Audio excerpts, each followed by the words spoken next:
GT Holidays, South India's #1 travel brand. You know you are special when you're with GT Holidays.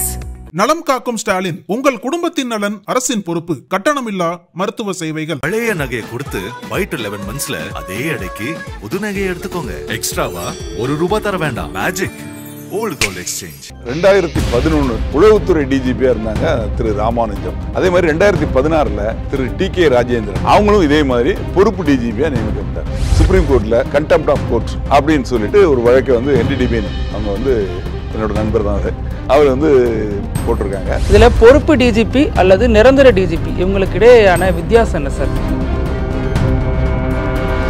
இவருடைய பதவி பிரமாணம் நேற்று நடந்தப்ப நிறைய டிஜிபிகள் போல பட்டியலில் கீழே இருக்கக்கூடிய ஒருத்தருக்கு அந்த போஸ்ட் கிடைச்சிருக்கப்போ கிடைக்காதவங்களுக்கு மனசு கஷ்டம் ஏற்படுறது நியாயம் தான். பொறுப்பு டிஜிபிக்குன்னு சில சவால் இருக்குல்ல சார்? ஏன்னா அவர் பொறுப்புல தான் இருக்காரு. அதெல்லாம் கிடையாது, டிஜிபிக்குள்ள எல்லா பொறுப்பும் அவருக்கு இருக்கு. இல்ல கீழ் அதிகாரிகள் அவர் ஒபீடியண்டா நடந்துப்பாங்க. நக்கீரன் நேயர்களுக்கு வணக்கம். இன்று நம்முடன் இணைந்திருக்கும் சிறப்பு விருந்தினர் முன்னாள் ACP திரு ராஜாராம் சார். வணக்கம். வணக்கம் சார். தமிழ்நாட்டில் புதிய சர்ச்சை என்னன்னா டிஜிபி நியமனம், அதுவும் பொறுப்பு டிஜிபியா ஒருத்தரை நியமிச்சிருக்காங்க. இது அரசியல் ரீதியாகவும் விமர்சனமாக இருக்கு, காவல்துறைக்குள்ளேயே விமர்சனமாக இருக்கு அப்படிலாம் சொல்லப்படுது. முதல்ல இந்த சர்ச்சைகளுக்கு என்ன காரணம், இதை எப்படி புரிஞ்சுக்கிறது? டிஜிபி எப்படி நியமனம் செய்யப்படணும் அப்படின்னு சொல்லி சுப்ரீம் கோர்ட்டில் ஒரு உத்தரவு போட்டிருக்காங்க. அந்த உத்தரவுப்படி 6 மாதம் அவங்களுக்கு சர்வீஸ் இருக்கணும். அது மாதிரி இருக்கக்கூடியவங்களில் எலிஜிபிள் யார் யார் எலிஜிபிள் அப்படிங்கிறத பார்த்து ஒரு பேனல் கிரியேட் பண்ணி ஸ்டேட் கவர்மெண்ட் கிரியேட் பண்ணி அதை வந்து UPSC union public service commission அவங்களுக்கு அனுப்பணும். அவங்க வந்து அந்த இருக்கக்கூடிய ஒரு 8 பேரோ 10 பேரோ 6 பேரோ எத்தனை பேர் இங்கே ரெக்கமெண்ட் பண்ணி அனுப்புகிறாங்களோ அந்த பேனலில் 3 பேரை மட்டும் அவங்க செலக்ட் பண்ணி திருப்பி கவர்மெண்ட்டுக்கு அனுப்புவாங்க. தமிழ்நாடு கவர்மெண்ட்டுக்கு. தமிழ்நாடு கவர்மெண்ட் இந்த 3 பேரில் யாரை வேணால் நியமிச்சுக்கலாம். அந்த ஆப்ஷன் அவங்களுக்கு இருக்குது. அந்த மொத்தமான லிஸ்ட்லேயும் அது வருஷப்படி தான் அனுப்ப முடியும். யார் யாருக்கு எலிஜிபிள் இருக்குது, 6 மாதம் மினிமம் சர்வீஸ் இருக்கணும், அவங்கள தான் அனுப்ப முடியும். ரெண்டாவது அங்கே UPSCலேருந்து அனுப்பக்கூடிய 3ல் யாரை வேணாலும் அவங்க நியமிக்கலாம். அவங்க வந்து 2 ஆண்டுகள் வரைக்கும் பதவியில் இருக்கலாம். அப்படிங்கிறது வந்து ஏற்கனவே சுப்ரீம் கோர்ட் போட்ட சட்டம், அந்த உத்தரவு. அதை தான் நிறைவேற்றிட்டு இருக்காங்க. இப்போது 2011 அப்போது வந்து உளவுத்துறை டிஜிபியாக இருந்தாங்க திரு ராமானுஜம். அவங்கள வந்து கூடுதல் பொறுப்பு அப்படின்னு சொல்லி லாண்ட் ஆர்டர் டிஜிபியாகவும் பொறுப்பு டிஜிபியாக நியமித்தாங்க. அவர் அதில் 2 வருஷம், இது முடிஞ்சதுக்கப்புறம் 2 வருஷம் லாண்ட் ஆர்டர் டிஜிபி அப்படின்னு 4 வருஷம் இருந்தாங்க அவங்க. அதே மாதிரி 2016ல் திரு TK ராஜேந்திரன், அவங்களும் இதே மாதிரி பொறுப்பு டிஜிபியாக நியமிக்கப்பட்டார். அந்த 2 உதாரணங்கள் தான் இருக்குது. இப்போ வந்து பேனல் கிரியேட் பண்ணி அங்கே UPSCக்கு அனுப்பப்பட்டதா அப்படிங்கிறது தெரியல. அப்படி அனுப்பியிருந்தா அவங்க ரெடி பண்ணியா 3 பேரை திருப்பி அனுப்பிச்சிருப்பாங்க. அந்த 3 பேரில் ஒருத்தரை இவங்க நியமிச்சிருக்கலாம். இது வந்து நடைபெறவில்லை. ஆனால் இந்த லிஸ்ட்டில் பின்னாடி இருக்கக்கூடிய டிஜிபி அட்மின் அவங்கள வந்து பொறுப்பு லாண்ட் ஆர்டர் டிஜிபியாக நியமித்து உத்தரவு போட்டிருக்காங்க. அவங்களும் சார்ஜ் எடுத்துட்டாங்க. இப்போ அவங்க பொறுப்பு டிஜிபியாக செயல்படுவாங்க.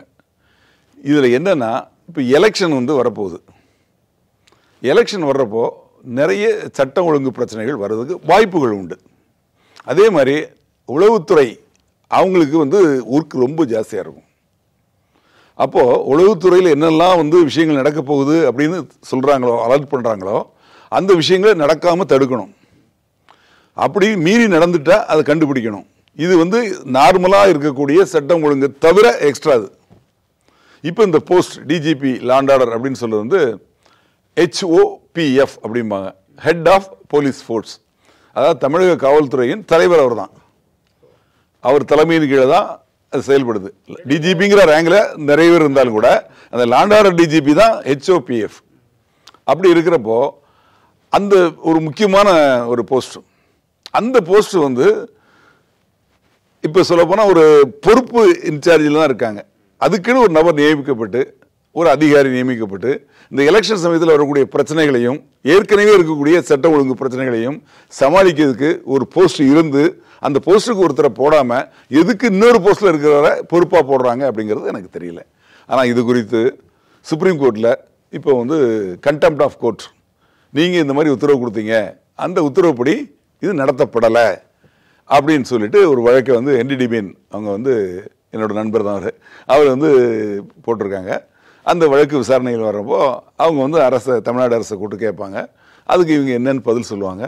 வழக்கு நடக்கும், நீதிமன்றத்தில் உத்தரவு வரும், அந்த உத்தரவின்படி பண்ணுவாங்க. நீங்கள் இப்போ 2 உதாரணங்கள் சொன்னீங்க. ஆனால் பலரும் என்ன சொல்கிறாங்கன்னா, தமிழ்நாட்டில் இது மாதிரி ஒன்றும் நடக்கவே இல்லை, இது வரைக்கும் நடந்ததே இல்லை, இதுதான் புதுசாக இருக்குது, இது ஏதோ அரசியல் நோக்கம் இருக்குது அப்படின்னு சொல்கிறாங்க. இன்னொரு தரப்பில் இது வந்து ஆந்திரா, தெலுங்கானா, உத்தரப்பிரதேசம் இந்த மாதிரி மாநிலங்களில் பொறுப்பு டிஜிபி தான் இன்னமும் பதவியில் தொடர்றாங்க அப்படிங்கிற கருத்தும் பேசப்படுது சார். சில மாநிலங்களில் இருக்குது, நீங்கள் சொல்கிறது கரெக்டு. சில மாநிலங்களில் பொறுப்பு டிஜிபி நியமிக்கப்பட்டு இருக்குது. ஆனால் சுப்ரீம் கோர்ட்டில் கண்டெம்ப்ட் ஆஃப் கோர்ட் பெட்டிஷன் இப்போ தானே ஃபைல் பண்ணியிருக்காங்க. இதுக்கு முன்னாடி 2011, 2016 சொன்னேன் இல்லையா, அப்போ இது மாதிரி யாரும் ஃபைல் பண்ண மாதிரி தெரியலையே. இப்போ ஒரு வழக்குன்னு போய் உச்சநீதிமன்றத்தில் உங்கள் உத்தரவுக்கு எதிராக நடந்திருக்காங்க அப்படின்னு சொல்லி, அதனால கண்டெம்ப்ட் ஆஃப் கோர்ட், நீங்கள் உங்கள் உத்தரவு வந்து மதிக்கப்படலை, நிறைவேற்றப்படலை அப்படின்னு சொல்லி சொல்கிறப்போ அவங்க கேட்பாங்க இல்லையா. அந்த இடங்களில் அவங்க கேட்டிருக்க மாட்டாங்க. ஆனால் இந்த இடத்துல கேட்குறப்போ நிச்சயமாக அது ஒரு வழக்காகுது இல்லை, அதுக்கு நிச்சயமாக நீதிமன்றம் மூலமாக ஒரு தீர்வு கிடைக்கும். இதில் பொறுப்பு டிஜிபி அல்லது நிரந்தர டிஜிபி இவங்களுக்கு இடையேயான வித்தியாசம் என்ன சார்? அல்லது நிர்வாக ரீதியாக பெர்மனன்ட்னு சொல்லக்கூடிய ஒருத்தருக்கும் இவருக்குமான வித்தியாசம்? நம்ம இப்போ இருக்கக்கூடிய இடம் வந்து நொளம்பூர் காவல் நிலையம் பக்கத்தில் ஜேஜே நகர் காவல் நிலையம். இப்போ ஜேஜே நகர் காவல் நிலைய இன்ஸ்பெக்டர் போஸ்ட்டு வேக்கண்ட்.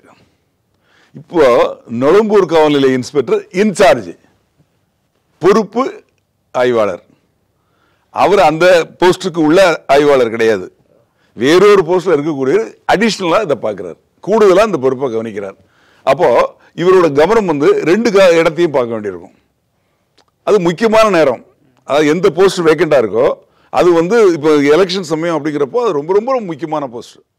அந்த போஸ்ட்டை அடிஷ்னலாக பார்க்குறப்போ இவங்களால 2 போஸ்ட்டையும் பார்க்கக்கூடிய, அப்போ வந்து இவங்களோட கவனம், அந்த கவனிப்பு குறையும் அப்படிங்கிறது என்னோட கருத்து. நீங்கள் சொல்கிற மாதிரி ஜேஜே நகரில் எதுவும் பிரச்சனை நடந்தாலும் அவர் தானே அதுக்கு கேள்விக்குரிய நபராக மாறுவார். ஆமாம், அப்போது அதை எப்படி ஹேண்டில் பண்ணுவாங்க சார்? அதான் சொல்கிறேன். இப்போ வந்து நொளம்பூரில் நடக்கக்கூடிய பிரச்சனைகளை இவருக்கு ஹேண்டில் பண்ணுவார். இவர் இங்கே தான் இருப்பார், ஒரு 2 மணி நேரம் 3 மணி நேரம் அந்த ஸ்டேஷனில் போய் உட்காந்து தபால் பார்ப்பார், அங்கே நடக்கக்கூடிய விஷயங்கள் எல்லாம் விசாரிப்பார். அங்கே ஒரு பிரச்சனைனா இவர் தான் போகணும். ஆனால் இதையும் கவனித்து கொண்டு அதையும் கவனிக்கணும் அப்படிங்கிறப்போ அவரோட கவனம் 100% அங்கே போகாது இல்லையா. அது வந்து ஒரு குறிப்பான முக்கியமான நேரம். அந்த சமயத்தில் அதை வந்து பொறுப்பு அப்படின்னு போடுறத விட அதுக்குன்னு தனியாக ஒரு அதிகாரியை நியமிக்கிறது தான் சரியா. இப்போ இவருடைய பதவி பிரமாணம் நேற்று நடந்தப்போ நிறைய டிஜிபிகள் போல் அவங்களுடைய பலர் பேர் வந்து இந்த பட்டியலில் இருந்துச்சு, அதனால் தவிர்த்தாங்கன்னு ஒரு சர்ச்சை. அப்புறம் சென்னை கமிஷனர் போகலை அப்படின்னு ஒரு சர்ச்சை போயிட்டு இருந்துச்சு. இப்போ காலைல பார்த்துருக்காரு போருக்கு.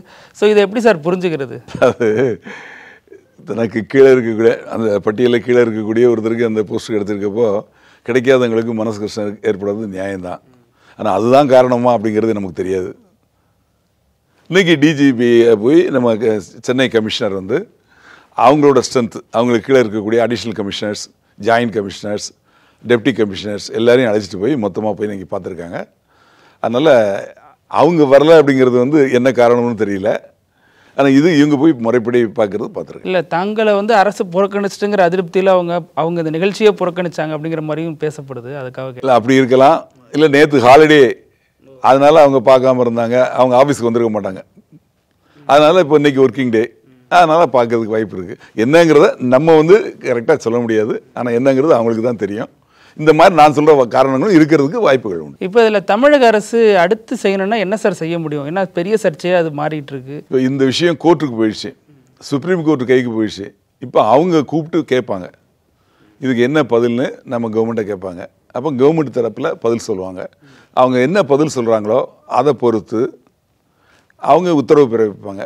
அந்த உத்தரவு தான் நிரந்தரமானது, அந்த உத்தரவின்படி தான் நடக்கும். இவர் வெறும் பொறுப்பு டிஜிபி தான், தற்காலிக டிஜிபி தான். ஆனால் இதற்கு ஏன் எவ்வளோ சர்ச்சை எழுதுங்கிறத எப்படி புரிஞ்சுக்கிட்டது சார்? அதான் நான் சொன்னேன் இல்லையா, ஒரு முக்கியமான போஸ்ட்.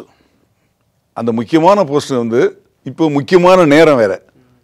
அந்த முக்கியமான நேரத்தில் அது பொறுப்பு அப்படிங்கிறத விட அதுக்குன்னு தனியாக ஒரு அதிகாரியை நியமிக்கணும் அப்படிங்கிறது எல்லாரும் நினைக்கக்கூடியதான். அதில் வந்து இந்த மாற்று கருத்தும் கிடையாது. இது நான் என்ன நினைக்கிறேன், இது ஒரு தற்காலிக ஏற்பாடாக கூட இருக்கலாம். இப்போ அரசாங்கம் வந்து கவர்மெண்ட்டில் சொல்லல, சரி சுப்ரீம் கோர்ட்டில் சொல்லல, இது வந்து ஃபார் டைம் பீயிங் தான் ஏற்பாடு பண்ணியிருக்கோம், நாங்கள் அந்த பேனல் அனுப்பிச்சு யூபிஎஸ்சிலேருந்து வாங்கி அது பிரகாரம் கூட பண்ணுவோம், இந்த டயத்துக்குள்ளே பண்ணுறோம், எங்களுக்கு அனுமதி கொடுங்கன்னு கூட கேட்கலாம். இல்லை கோர்ட்டே கூட இப்படி பண்ணுங்கன்னு உத்தரவு கொடுக்கலாம். எதுங்கிறது அந்த வழக்கு நடந்தாலும் அதில் சொல்லுவாங்க. அந்த அவங்களோட உத்தரவு தான் இறுதியானது. இப்போ மத்திய அரசின் கீழே இவங்க வர்றாங்கன்னாலும் மத்திய அரசு 3 பேரை செலக்ட் பண்ணி கொடுத்துருது. அதை மாநில அரசு தான் அவர் தலைமையேற்று அவங்க டிஜிபியாக செயல்படுறாரு. அப்போது மீண்டும் மத்திய அரசு இவங்களுக்கு ஏதாச்சும் ஒரு வேலை கொடுக்க முடியுமா அல்லது வேறு விதமான டாஸ்க் எதுவும் அசைன் பண்ண முடியுமான்னு கேட்குறேன். இப்போ இவங்க மத்திய அரசு செலக்ட் பண்ணி அனுப்பலை. இந்த பேனல் வந்து இவங்க கிரியேட் பண்ணி UPSC, union public service commission, அது ஒரு தனி அமைப்பு. நம்ம TNPSC, Tamil Nadu public service commission இருக்கு இல்லையா, அது மாதிரி ஒரு தனி அமைப்பு. அவங்க தான் ஐஏஎஸ், ஐபிஎஸ், ஐஆர்எஸ் இந்த மாதிரி உள்ள செலெக்ஷன்லாம் அவங்க தான் பண்ணுறாங்க. அவங்க தேர்வு நடத்தி அவங்கள தான் செலெக்ஷன் பண்ணி அவங்க தான் லிஸ்ட் கொடுக்குறாங்க. அதன் பேரில் தான் அவங்க ட்ரைனிங் கொடுத்து அவங்க ஐஏஎஸ் ஆஃபீஸராகவும் ஐபிஎஸ் ஆஃபீஸராகவும் வர்றாங்க. அதை அவங்கள தேர்வு ஆணையம், அது அந்த தேர்வு ஆணையத்தில் அது தனிப்பட்ட அமைப்பு. அவங்க அதில் இந்த கொடுக்குற லிஸ்ட்டில் யார் அந்த டாப், அதாவது சீனியாரிட்டி படியும் இவங்க பேரில் அலிகேஷன்ஸ் இருக்கா, பிரச்சனைகள் இருக்கா அப்படிங்கிறதெல்லாம் பார்த்து ஒரு 3 பேர் அவங்க கொடுக்குறாங்க. அதுக்கும் மத்திய அரசுக்கும் எந்த சம்மந்தமும் கிடையாது. அந்த 3 பேரில் ஒருத்தரை யாரை வேணாலும் சரி தமிழக அரசு, நம்ம அதாவது மாநில அரசு நியமிச்சுக்கலாம். அதனால் இதுக்கும் மத்திய அரசுக்கும் எந்த சம்மந்தமும் கிடையாது. மத்திய அரசு பணிக்கு யாராவது போக விரும்பினால், அப்படி போகணும்னு நினச்சாங்கன்னா மத்திய அரசு இல்லை இவர் வேணும் எனக்குன்னு கேட்டால் அவங்க எடுத்துக்கலாம். அது ஏற்கனவே இருக்கக்கூடிய சட்டம் தான். எந்த அதிகாரி, ஐபிஎஸ் அதிகாரியும் ஐஏஎஸ் அதிகாரியும் அவங்களுக்கு வேணும் அப்படின்னா அவங்க கேட்டு எடுத்துக்கலாம். முன்னாடி வந்து கேட்டு கவர்மெண்ட்டுக்கு ஒப்புதல் கொடுக்கணும், ஸ்டேட் கவர்மெண்ட் ஒப்புதல் கொடுக்கணும், அந்த அதிகாரி ஒப்புதல் கொடுக்கணும். ஆனால் இப்போ அப்படி இல்லை. எனக்கு முக்கியமாக இவர் வேணும் அப்படின்னு கேட்டால் போயிடலாம். அது மாதிரி இவர் வந்து நான் போகிறேன்னு சொல்லி வில்லிங்னஸ் கொடுத்தாலும் கவர்மெண்ட் வந்து ஸ்டேட் கவர்மெண்ட் வந்து ஃபார்வர்ட் பண்ணிட்டாங்கன்னா சென்ட்ரல் கவர்மெண்ட் அவங்க எடுத்துக்குவோம். இந்த சர்ச்சை, இந்த பிரச்சனையெல்லாம் பற்றி நீங்கள் என்ன சார் நினைக்கிறீங்க? அதாவது ஒருத்தர் பொறுப்பு டிஜிபியாக நியமிக்கிறதோ இல்லை ரெகுலர் டிஜிபியாக நியமிக்கிறதோ அந்த அரசின் விருப்பம், அது அவங்களோட முடிவு. அதில் நம்ம யாரும் தலையிட முடியாது. நீதிமன்றம் மட்டும்தான் தலையிட முடியும். இந்த நீதிமன்றத்துக்கு இந்த வழக்கு போயிடுச்சு. என்னை பொறுத்தவரை நான் காவல்துறையில் ஒரு 35 ஆண்டுகள் பணிபுரிந்து ஓய்வு பெற்றேன். அந்த அடிப்படையில் பல தேர்தல்கள், சட்டமன்ற தேர்தல்கள், பாராளுமன்ற தேர்தல்கள், அப்புறம் உள்ளாட்சி தேர்தல்கள், இதெல்லாம் பணிபுரிந்த அந்த சமயத்தில் பணிபுரிந்த அந்த அனுபவத்தின் பேரில் சொல்கிறேன். ஒரு சட்டமன்ற பொது தேர்தல் நடக்கக்கூடிய சமயத்தில் இந்த சட்டம் ஒழுங்கு டிஜிபி அப்படிங்கிற பதவியை அதுக்குன்னு ஒரு தனி அதிகாரியை நியமித்து அவங்களோட நேரடி பார்வையில் அது நடந்தால் பொறுப்பு டிஜிபிங்கிற அந்த அவங்க எடுக்கக்கூடிய ஆக்ஷன் அப்படி இது நல்லா இருக்கும் அப்படின்னு தனிப்பட்ட முறையில் நான் நினைக்கிறேன். ஆனால் அதை கூட பொறுப்பு டிஜிபியோட அதை விட திறமையாக கூட நடக்கலாம். அதை பற்றி எனக்கு தெரியல.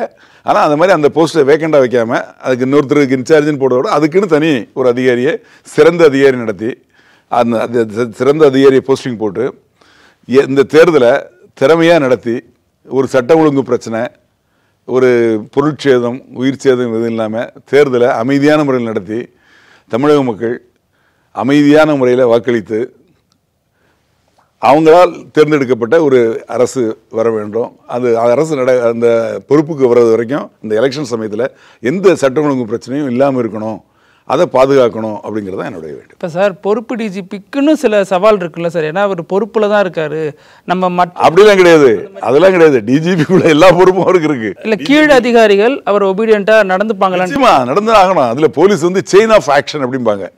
ஒரு செயினில் ஒரு லிங்க் கட் ஆயிடுச்சுன்னா செயினே இதாகிடும். அது மாதிரி போலீஸ் டிபார்ட்மெண்ட் அப்படிங்கிறது டிஜிபிங்கிறது இருந்து கான்ஸ்டபிள் வரைக்கும் ஒரு செயின். அந்த செயினில் ஒரு லிங்க் கூட கலராது. அங்கே என்ன உத்தரவோ அதை நிறைவேற்றப்படும். அதில் எந்த மாற்று கருத்தும் கிடையாது. பொறுப்பு டிஜிபியாக இருந்தாலும் சரி, இப்போ ராமானுஜன் சார் இருந்தாங்க, டிகே ராஜன் சார் இருந்தாங்க, அப்போல்லாம் இவங்க போட்ட ஆர்டர் நிறைவேற்றமாக போயிட்டாங்க. அது கிடையாது. டிஜிபிங்கிறப்ப அவங்க அந்த போஸ்ட்டில் இருக்கிறப்போ அவரோட உத்தரவுகள் நிச்சயமாக அது கீழே இருக்க அதிகாரிகள் நிறைவேற்றி தான் ஆகணும். இதில் சார் இப்போ நீங்கள் சொன்னீங்க 2011-16 காலகட்டங்களில் இதே மாதிரி சம்பவம் நடந்துச்சுன்னு. அதிமுக ஆட்சி காலத்தில் நடந்தாலும் அதற்கு வந்து எதிர்ப்புகள்ங்கிறது எப்படி சார் இருந்துச்சு? இந்த மாதிரி அது பெரிய எதிர்ப்பு சர்ச்சையானுச்சா அல்லது அது சொன்னாதானே தெரியுது, யாருக்குமே தெரியல. இப்போ நீங்கள் அது தெரியலையே, ஆனால் நடந்திருக்குங்கிறத நான் சொல்கிறேன். ஆனால் நடந்த உண்மை. ஆனால் இப்போ வந்து விழிப்புணர்வாக இருக்கிறதுனால இப்போ கோர்ட்டுக்கு போகிறாங்க.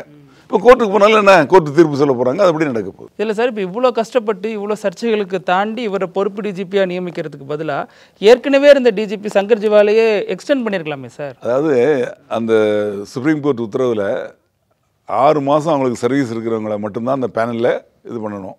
அவங்க வந்து குறைந்தபட்சம் 2 வருஷம் தான் அவங்க ஆட்சியில் அந்த பதவியில் இருக்க முடியும். அந்த மாதிரி வகையில் அவங்க வந்திருக்காங்க. இனிமேல் அவங்களை எக்ஸ்டெண்ட் பண்ணுறதுக்கு வாய்ப்பு இல்லை.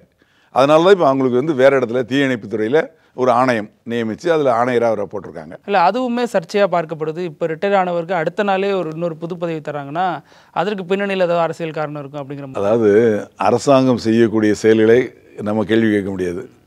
அவங்க அந்த இடத்துல ஒரு ஃபிட்டாக இருப்பார் அப்படின்னு நினச்சி அவருக்கு மேலே நம்பிக்கை வச்சு அந்த ஆணையை பிறப்பிக்கிறாங்க, அந்த பதவி கொடுக்குறாங்க. அது ஒரு சர்டன் பீரியடு தான் இருக்கும். ஆமாம், அது கண்டினியூஸாக இருக்காது. 1 வருஷம் 2 வருஷம் அது மாதிரி தான் கொடுப்பாங்க. பொதுவாக அந்த மாதிரி ரிட்டையர்ட் ஆஃபீஸர்ஸ்க்கு ஏதாவது ஒரு பதவி கொடுத்தாங்கன்னா அது ஒரு குறிப்பிட்ட காலம் தான். என்ன சொல்கிறாங்க சார், கொஞ்சம் டைம் எடுத்துகிட்டு கொடுக்கணும், உடனே கொடுத்துட்டாங்கன்னா அந்த மாதிரியான விமர்சனங்கள். இல்லை, அது கொடுக்குறது அதில் எல்லாத்துலேயுமே கொடுத்துருக்காங்க. முன்னாடி இவங்க இருந்தாங்க இல்லையா, நம்ம நட்ராஜ் சார், ஆர் நட்ராஜ். ஆமாம், இப்போ அதிமுக எம்எல்ஏ இருந்தாங்க. அவங்க டிஎன்பிசி சேர்மன் அவங்க போட்டாங்க. அந்த மாதிரி வாய்ப்புகள் உண்டு. ஆனால் அது ஒரு சர்டன் பீரியட் தான் இருக்கும். அவங்க அந்த பீரியட் வரைக்கும் தான் அவங்க இருக்க முடியும். அதுக்கு ஸ்கேல் ஆஃப் பேலாம் அவங்களுக்கு இந்த மாதிரி ரெகுலர் பே இருக்காது. அவங்களுக்கு ஒரு கன்சாலிடேட் பே அது மாதிரி இருக்கும். அந்த ஆணையிலேயே அதெல்லாம் போட்டிருப்பாங்க. ரொம்ப நன்றி சார், உங்கள் நேரத்துக்கும் கருத்துக்கும் ரொம்ப நன்றி. நன்றி, வணக்கம். நக்கீரன் டிவிக்கு சப்ஸ்கிரைப் செய்யுங்கள். உங்கள் ஆதரவே எங்கள் பலம். ஆசிரியர்களுக்கு நண்பனாகவும் மாணவர்களுக்கு ஆசானாகவும் திகழும் தேர்வு வழிகாட்டி. ஒவ்வொரு பாடத்திற்கும் அனுபவமிக்க ஆசிரியர்களின் துல்லியமான தெளிவான விடைகள். CNC இருக்கு, தேர்வு பயம் எதற்கு? இது தீரன் பப்ளிஷிங் ஹவுஸ் விற்பனை வெளியீடு.